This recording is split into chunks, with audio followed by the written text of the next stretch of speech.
종교개혁 당시 구호로 오직 믿음으로, 오직 은혜로, 오직 성령으로 이 세 가지 슬로건이 있다는 것을 여러분 우리가 살펴봤습니다. 이 슬로건이 종교개혁의 목표였고 또 오늘날 우리 신앙생활의 목표가 됩니다. 우리는 그동안 참된 신앙 회복을 위해서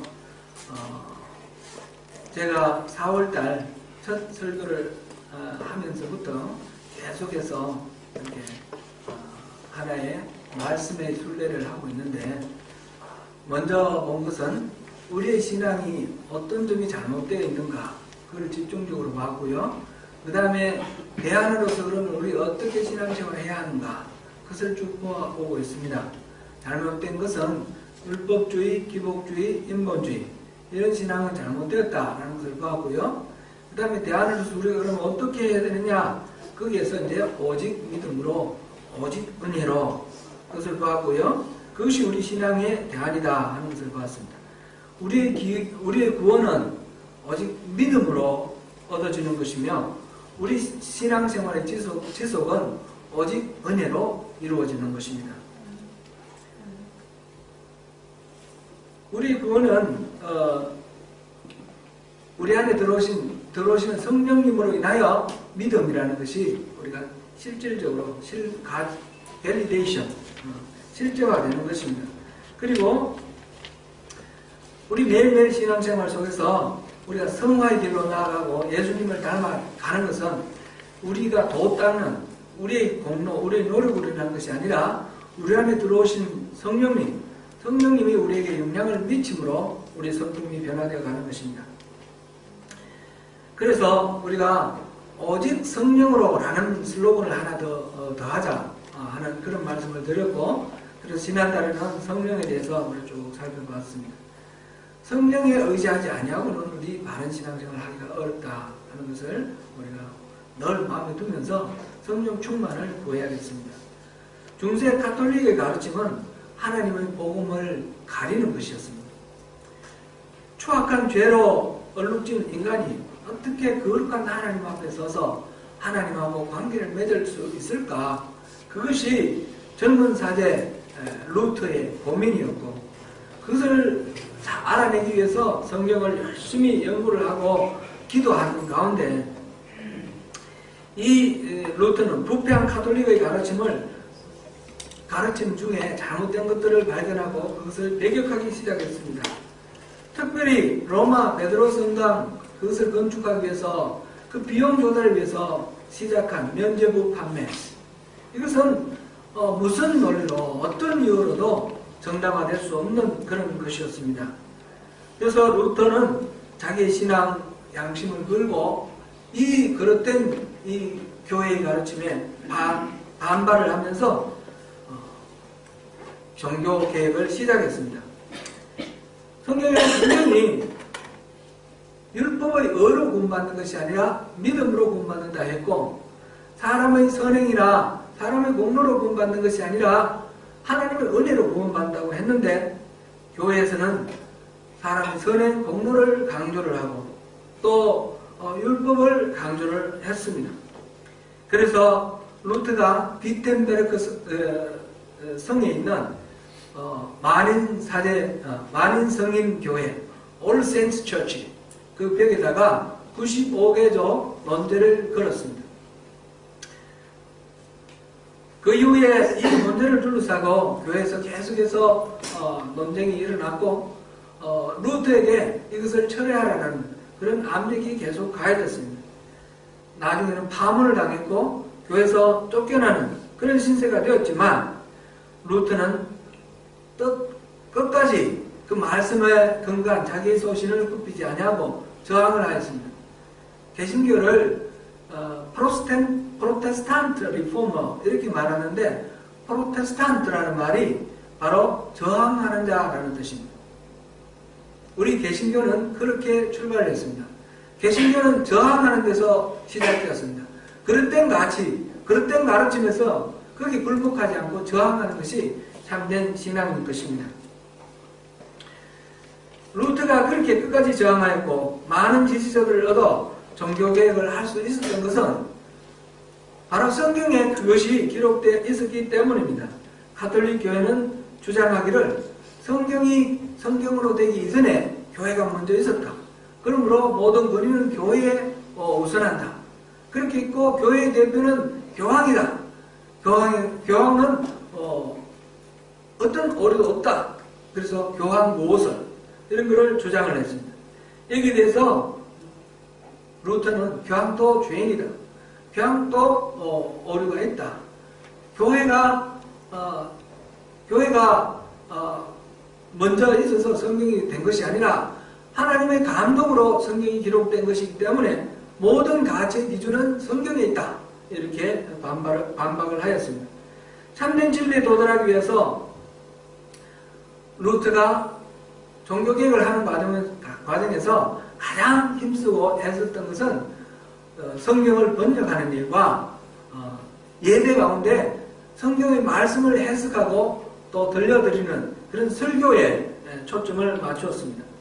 참된 진리에 도달하기 위해서 성경을 번역할 때 그 이전에 이 라틴어 성경은 셉투아진트라 그래서 구약을 히랍으로 번역한 그런 번역본, 그것을 기초로 한 불가타 성경이라는 것이 기준이 되었습니다. 그런데 루터는 그것이 아니라 원래 성경이 기록되었던 그 원본, 그래서 히브리 성경, 구약은 히브리 성경, 그 다음에 신약은 헬라 성경, 그것을 기본으로 해서 텍스트로 해서 성경을 번역을 했습니다. 그뿐만 아니라 성경은 누구나 읽을 수 있어야 한다 해서 어려운 라틴어가 아니라 독일 사람들이 일상적으로 쓰고 있는 독일 말로 번역을 하였습니다. 때마침 구텐베르그가 그 금속 활자를 발명을 해서 이 성경이 또 인쇄가 되어서 복음됨으로 급속히 하나님의 말씀이 성도들에게 전달되었습니다. 사실 그전에는 가톨릭 교회는 성경을 읽는 것을 죄악시했습니다. 성경을 읽는 사람은 이단이라고 그렇게 화형시키기도 했습니다. 요즘 또 성당에 가면 그림 같은 것이 많이 있는데 옛날에는 성경을 읽지 못하고 그 그림으로 성경 내용을 가르치고 배우도록 그렇게 했습니다. 그것을 이콘 그러죠. 그렇게 성경을 읽지 못하게 하다 보니까 성도들은 성경에 뭐라고 기록되어 있는지 알지 못합니다. 그 모든 것들은 사제가 독점하고 있습니다. 사실은 사제 중에서도 성경을 읽지 않는 사람이 너무너무 많았습니다. 읽을 줄 모르는 사람들, 바보 같은 사람도 너무너무 많았습니다. 그래서 그냥 교회에서 시키면 시키는 대로 그렇게 믿는 것이 참된 믿음이다. 이렇게 생각했습니다. 그러나 그것이 진리가 아닙니다.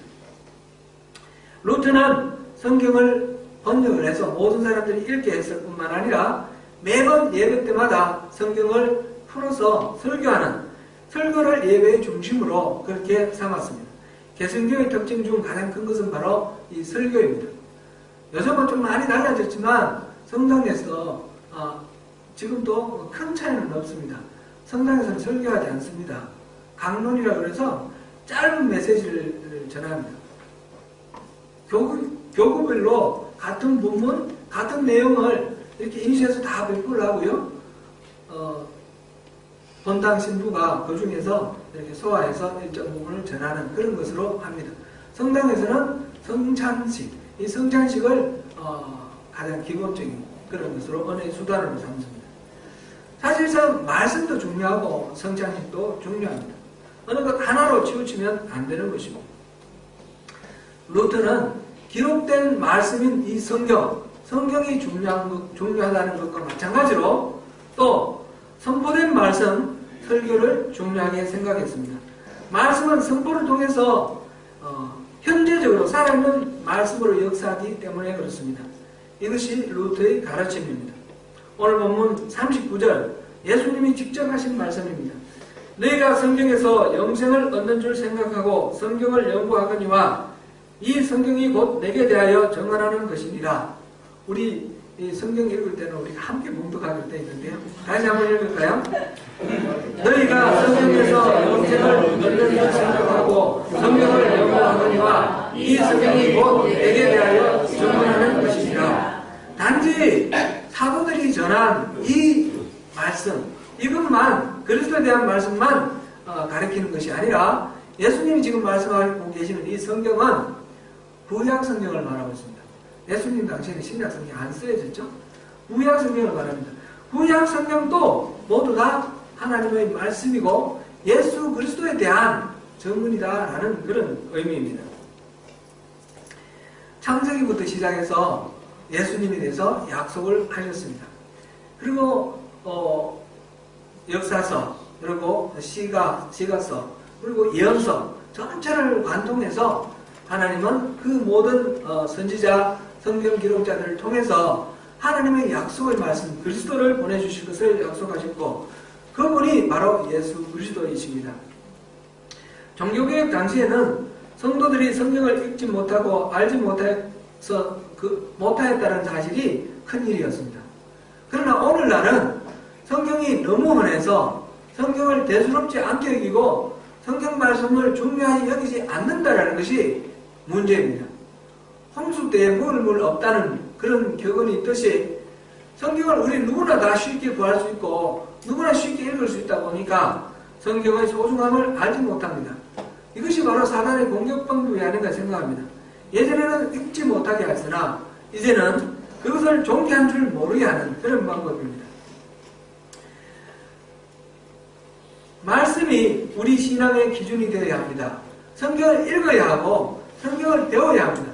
성경을 알아야지 성경 속에 담긴 하나님의 뜻을 알 수가 있습니다. 그 말씀이 우리 신앙의 기준이 되어야 합니다. 이 말씀은 교회에서 어떤 일을 할 때의 원리로만 작용하는 것이 아니라 우리 삶 전체에 우리의 모든 가치관, 우리의 기호와 우리의 습관까지도 이 성경 말씀이 우리를 지배를 해야 하는 그런 우리의 기준이 되어야 합니다. 호시아서 4장 6절을 우리 한번 보겠습니다. 내 백성이 지식이 없음으로 망하는도다. 내가 지식을 버렸으니 나는 너를 버려 내 제사장이 되지 못하게 할 것이요 내가 내 하나님의 율법을 잊었으니 나도 내 자신을 잊어버리리라. 하나님을 아는 지식이 없어서 이 백성이 망한다고 하셨습니다. 하나님의 율법을 버렸기 때문에, 잊어버렸기 때문에 그 자손들을 잊어버리겠다 말씀하십니다. 하나님을 아는 지식이 없고 하나님의 율법, 말씀을 읽고 사는 것, 이것은 바로 하나님을 버리는 것이고 하나님을 떠나는 것입니다. 예레미야서 6장 19절입니다. 땅이여 들으라. 내가 이 백성에게 재앙을 내리리니 이것이 그들의 생각이 결과라. 그들이 내 말을 듣지 아니하여 내 율법을 거절하였음이니라. 하나님의 말씀을 듣지 않고 율법을 거절하는 것이 이스라엘 사람들의 생각이라고 했습니다. 그 생각의 결과가 바로 재앙이고 이스라엘의 멸망이라 이렇게 말씀하십니다. 구약시대에 타락한 이스라엘 사람들만 그런 것이 아니었습니다. 예수님 당시의 유대인들도 마찬가지였습니다. 요한복음 오늘 본문 바로 앞에 5장 37절 38절을 보시겠습니다. 또한 나를 보내신 아버지께서 친히 나를 위하여 증언하셨느니라. 너희는 아무때도 그 음성을 듣지 못하였고 그 형상을 보지 못하였으며 그 말씀을 너희 속에 거하지 아니하니 이는 그가 보내신 줄을 믿지 아니하니라.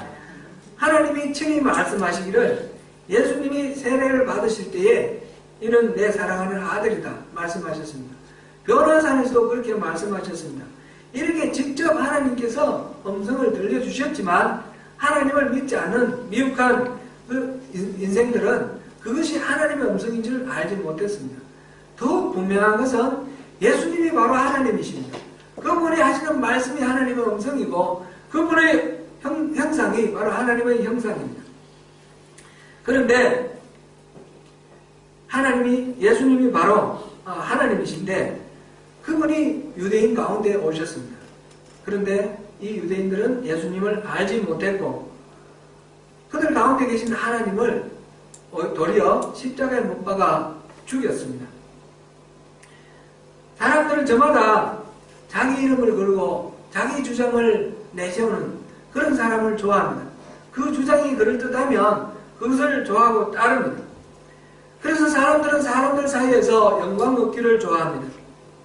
참된 영광은 사람들이 주는 그런 영광이 아닙니다. 참된 영광은 하나님이 주시는 영광이 참된 영광입니다. 그런데 사람들은 하나님으로부터 오는 그 영광을 구하지 않습니다. 영생을 얻으려는 마음이 있으면 주님께 그것을 구해야 하는데 주님께 와서 그것을 구하지 않습니다. 주님을 믿지 않습니다.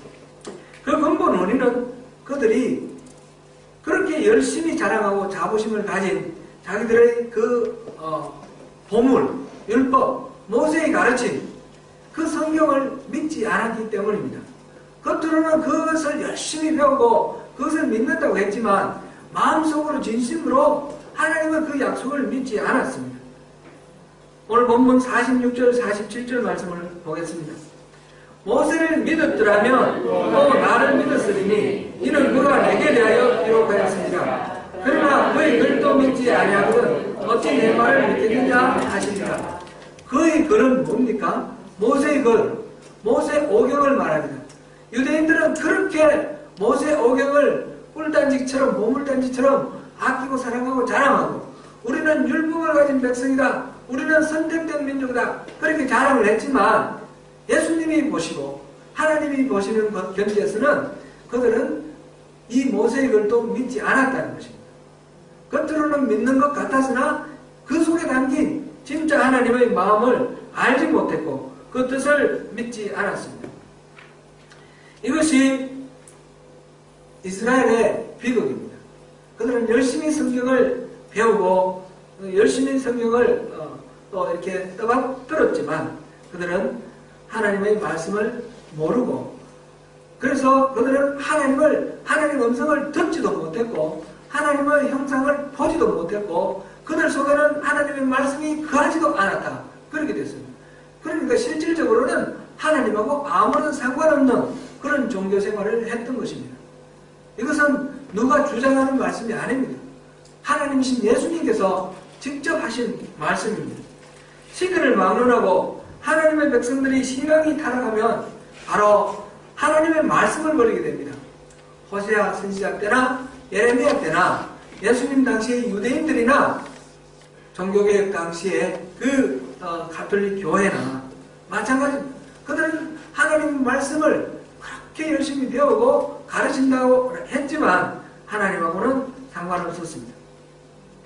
하나님의 백성이 신앙의 본질인 하나님과의 이 친밀한 교제, 하나님과의 관계를 떠나버리면 그것은 바로 하나님의 말씀을 버리는 결과가 되고 바리새인처럼 그렇게 열심히 하나님의 말씀을 묵상하고 연구하고 그래도 하나님 평가는 그들이 하나님 말씀을 버렸다.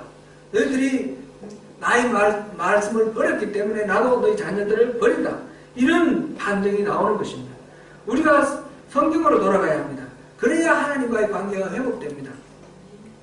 성경으로 돌아간다는 말은 그저 성경을 열심히 읽고 열심히 공부하자 그런 말이 아닙니다.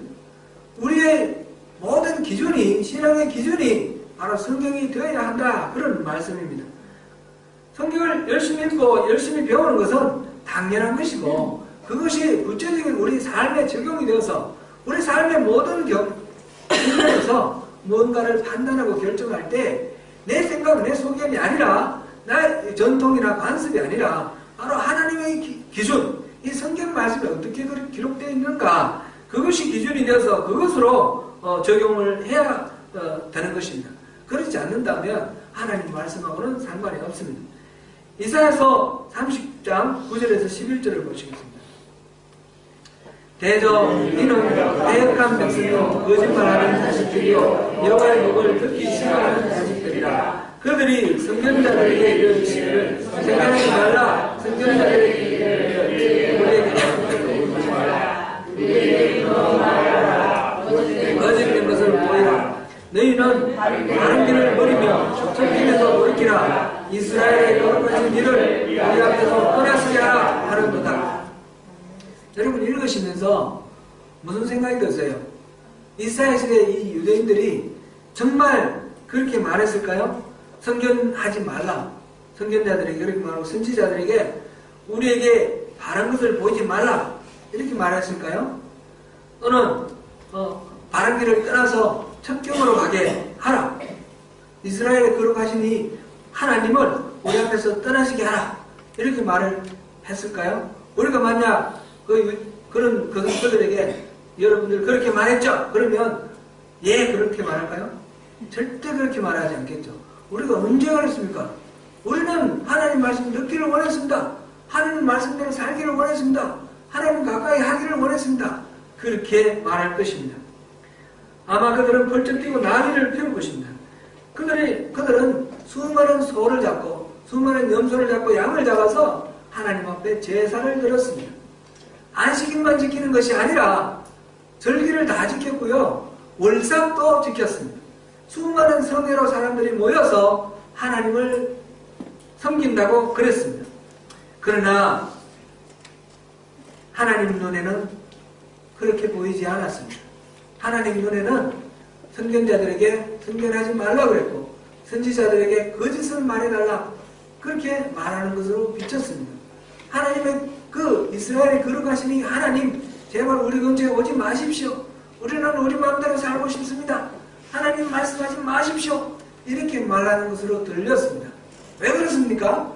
그들이 입으로 하는 말과 그들이 삶으로 살아가는 삶이 다르기 때문에 그렇습니다.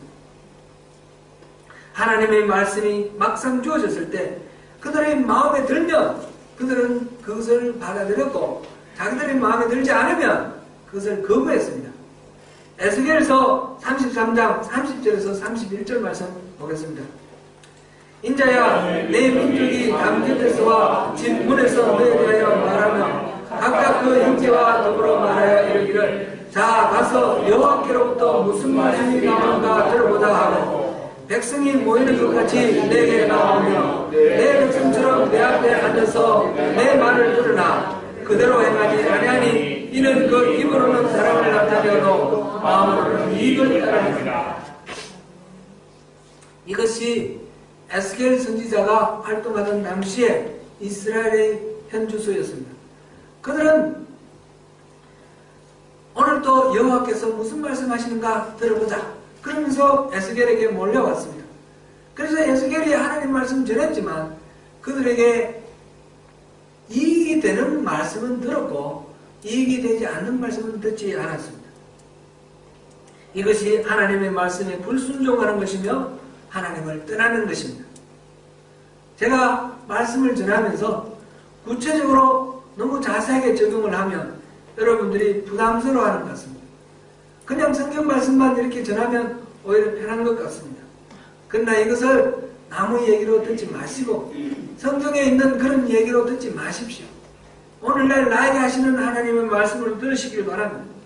우리가 하나님의 말씀을 들을 때 어떻게 들었습니까?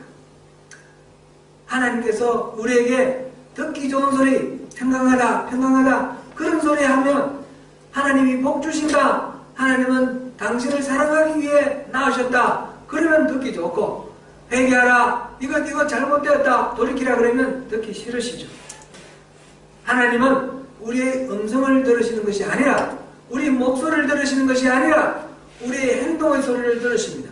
우리가 어떻게 살아가는가 그것을 보시고 우리의 마음을 읽으십니다. 하나님은 우리가 진심으로 하나님의 말씀에 순복하기를 원하십니다. 이사야서 29장 13절 말씀입니다. 주께서 이르시되 이 백성이 입으로는 나를 가까이하며 입술로는 나를 공경하나 그들의 마음은 내게서 멀리 떠났나니 그들이 나를 경외하면 사람의 계명으로 가르침을 받았을 뿐이니라. 사람의 계명으로 가르침을 받았을 뿐이니라. 하나님이 원하시는 방식, 하나님이 가르쳐 주신 방식으로 하나님을 경외해야 합니다. 누군가를 사랑한다면 그 사랑하는 사람이 좋아하는 방식으로 사랑을 고백해야 합니다. 그 사람이 뭐라 생각하든 그 상관하지 않고 아랑곳하지 않고 그냥 자기 내키는 대로 사랑을 고백하고 매달리고 들이대면 그것은 사랑의 고백이 아닙니다. 스토킹입니다. 스토커입니다. 감옥에 끌려가서 갈 그런 일입니다.